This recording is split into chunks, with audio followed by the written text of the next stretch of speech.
All right, let's dive in, folks. Today we're tackling a real geopolitical earthquake. The halt of Russian gas flowing through Ukraine to Europe. Yeah, it's a big one. Huge. After decades, this whole arrangement, this pre-war agreement, it's just expired. And Zelensky's made it crystal clear. No more Russian gas passing through those Ukrainian pipelines. Definitely not just symbolic, that's for sure. Yeah. This is a decision with massive ripple effects. For Russia, Of course. for Ukraine, and for the entire EU, really. We're going to try to untangle this whole mess, this knot of energy and power and independence, to really grasp how significant this moment is. Absolutely. And, on the surface, it seems pretty obvious. Cutting off a major revenue stream for Russia right in the middle of a war, you'd think that'd be a huge setback. You would. But it's fascinating, isn't it? Some analysts are actually saying this is a strategic win for Ukraine and a sign that Europe's energy independence is actually growing. What do you think? Can we unpack that a little? For sure. I think to really understand how big this is, we need to take a step back. For decades, Russian gas has been like the bedrock of Europe's energy, right? Flowing through Ukraine in this relationship that goes all the way back to the Soviet era. Right. Russia made bank on those gas sales. And Ukraine, they got their transit fees. But it was never just business. It was always about so much more than that. Leverage, influence, control. So you're saying it's almost like this pipeline wasn't just carrying gas, it was carrying all this geopolitical baggage, too. You got it.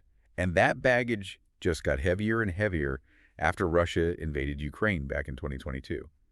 So remember, Ukraine actually stopped buying Russian gas way back in 2015. Oh, yeah, that's right. But they still let it transit through to Europe. Interesting. Kind of a tightrope walk, really. Yeah. They needed that revenue, but they were also trying to distance themselves Yeah. from their aggressor. Yeah, I see what you mean. It was complicated. So then 2024 rolls around, expiration date's right around the corner. Yeah. And Zelensky just basically says, we're done. Yeah, he did.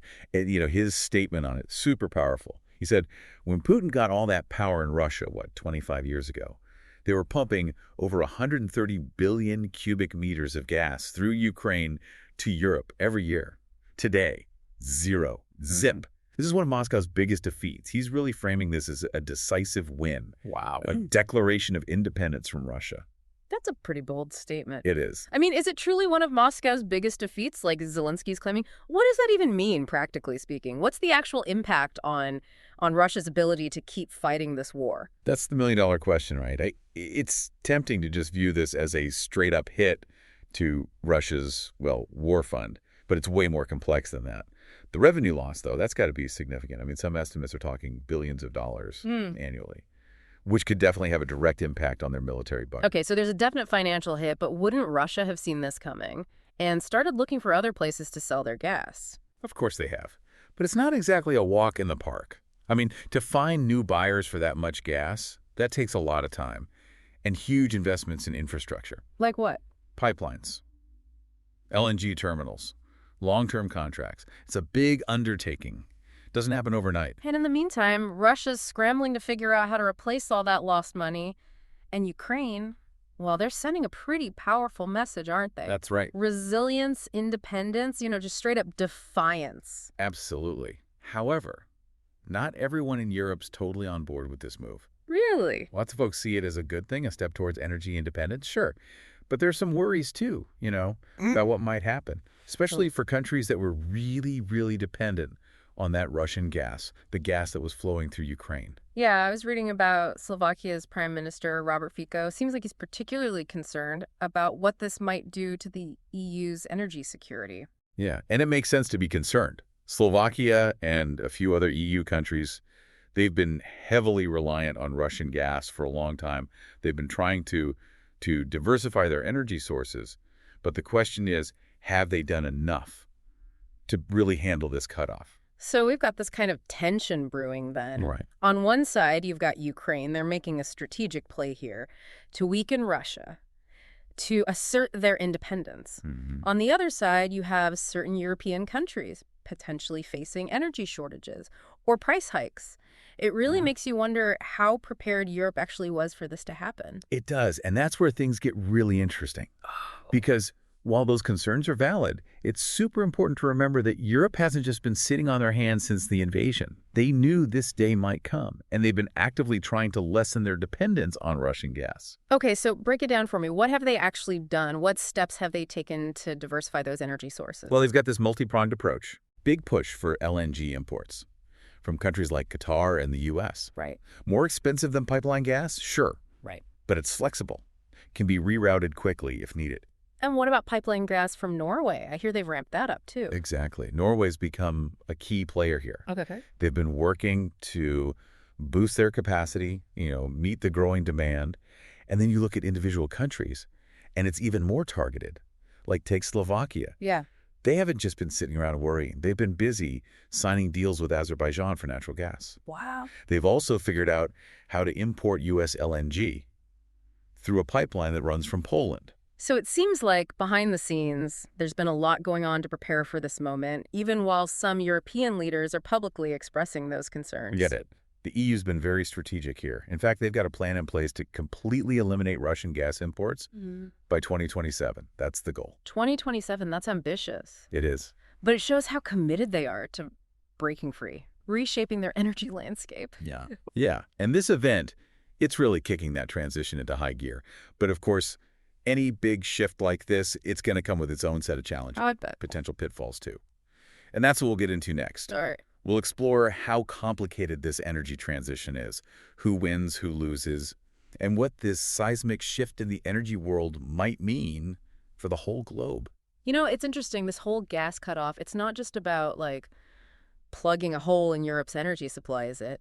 It's pushing them toward a whole new way of thinking about energy in general. Yeah, I like that. It's like when your old phone charger finally dies. Yeah. And you have to upgrade. Right. To something better, more sustainable. That's a great analogy. This is really accelerating Europe's move away from those fossil fuels. Yeah. And they're not just swapping out Russian gas. They're really going all in on renewables, solar, wind. So they're taking this crisis and using it as an opportunity to sort of leapfrog ahead in this whole clean energy race. Yeah. But doesn't this kind of transition, doesn't it create new problems too? I mean, relying on the sun and wind, that seems way less predictable. Oh, it definitely has its challenges. Yeah. We're talking huge infrastructure changes. Right. Figure out how to manage intermittency, making sure the grid is stable. Right. But Europe's facing those head on, investing billions in smart grids, energy storage, and working together across borders, all to build an energy system that's reliable and resilient. So can you give me an example, like a specific example of what this actually looks like? Well, take battery storage. Okay. EU's been ramping up their battery production capacity like crazy. So what? So they can store all that extra energy that comes from renewables. I see. Then you've got the offshore wind farms, especially in the North Sea. Massive potential. Oh, yeah, I've heard about those. And green hydrogen, too. That's produced using renewable energy. And it can be used as a clean fuel for a bunch of stuff. Heavy industry. Transportation. Wow. It really does sound like they're going all in. They are. But what about the economic side of things? This has got to be super expensive. Oh, it is. It's a huge investment. Right. But it's also an investment in the future. Okay. By moving away from those fossil fuels, Europe's less exposed to those volatile energy markets and those geopolitical games that countries like Russia like to play. Yeah. And over the long term, a more sustainable energy system. It could actually be more cost-effective. So it's not just about the environmental benefits then. Nope. It's about having a stronger economy, long-term stability. Exactly. And don't forget about innovation, jobs. I mean, Europe is trying to be a leader in clean energy, which could mean more investment, new industries, high-skilled jobs. So this crisis is in a way forcing them to adapt, to innovate, which could actually end up making them stronger. Could definitely make them more competitive globally, that's for sure. It's fascinating. But let's talk about Russia for a second. They've lost a huge customer in Europe, must be facing some tough decisions. Absolutely. Russia's economy, it's really been tied to those energy exports. And losing the European market, that's a big deal. Yeah. They're trying to find other buyers, mostly in Asia. Yeah. But it's not easy. New pipelines, LNG terminals, shipping infrastructure, it's a whole thing. Right, right. Plus, they're up against other major gas players, Qatar, the U.S. So their dominance in the energy market is being challenged on what, like every front? Yeah, pretty much. But their ability to pay for this war in Ukraine, How much is this gas cutoff actually hurting their war effort? It's hard to say for certain. Russia's pretty secretive about their military spending, Right. but losing billions of dollars every year, that can't be helping. It's probably putting a squeeze on their budget, forcing some hard choices. I'd imagine it's impacting their diplomatic power, too. Oh, for sure. I mean, they can't just threaten to turn off the gas to Europe anymore, right? Exactly. Nobody sees them as a reliable energy supplier anymore. Not really. And this whole thing, it just isolates them more, makes the countries who are against them in Ukraine even more determined. Okay, so we've talked about Ukraine, Europe, Russia, but what about everyone else? I mean, this has to be impacting other countries too, right? It does. You mentioned Moldova earlier. They're in a particularly tough spot. Can you elaborate on that a bit? What's going on with them, and what does it tell us about the challenges of breaking away from Russian gas? Moldova's really interesting. Yeah. It's like a case study, you know. Okay. It shows how complicated and how vulnerable things can get during these energy transitions. So what's happening there? Well, they were super dependent on Russian gas, the gas that came through Ukraine. Yeah. But they also have this tricky situation with Russia because of Transnistria. Right, Transnistria. They're aligned with Moscow, aren't they? And pretty dependent on Russian gas themselves. Yeah, and they've been hit hard by this whole cutoff, facing a real energy crisis, struggling to find other sources of energy for heating, hot water. I can't imagine. Imagine, like a freezing winter, and people can't even heat their homes. That's what's happening in Transnistria right now. Wow. That's rough. It is. It really shows that this isn't some abstract geopolitical game. Right. There are real consequences here for real people. It is, and it brings up some difficult ethical questions, doesn't it? It does. I mean, Ukraine's fighting for their survival. Right. And they have the right to make decisions that weaken their enemy. And the EU, they're trying to break free from this dependence on a country that's weaponized energy. But then on the other hand, you have innocent people suffering as a result. It's a tough one for sure. It's a real dilemma. And that's really where the conversation needs to go from here. You know, how do we do this? How do we navigate these big transitions in a way that doesn't hurt people? How do we protect the most vulnerable and make sure everyone has a better energy future, one that's more sustainable and fair for everybody? So we've been looking at this whole complex story, right? Russian gas, Ukrainian pipelines, Europe's energy kind of evolution. It's pretty obvious, I think, that this isn't just some regional energy squabble. The effects of this are global. Oh, absolutely. We've seen how it's shaking up alliances, impacting economies, even affecting everyday people in places you wouldn't expect, like Transnistria. Yeah, Transnistria really brings it home, doesn't it? It makes you realize how connected we all are, how something like a gas pipeline shutting down over there can have these ripple effects that touch everyone. But let's bring it back to our listener for a minute. Why should they care about this? What's the big takeaway here? I think this whole situation, it's like a giant warning sign. Yeah. It's showing us how fragile the global energy system really is. It highlights the risk of relying too much on one source of energy, especially when that source is controlled by a country that, well, we've seen what they're willing to do, using energy as a weapon. It's like putting all your eggs in one basket and then realizing the basket's got holes. Exactly.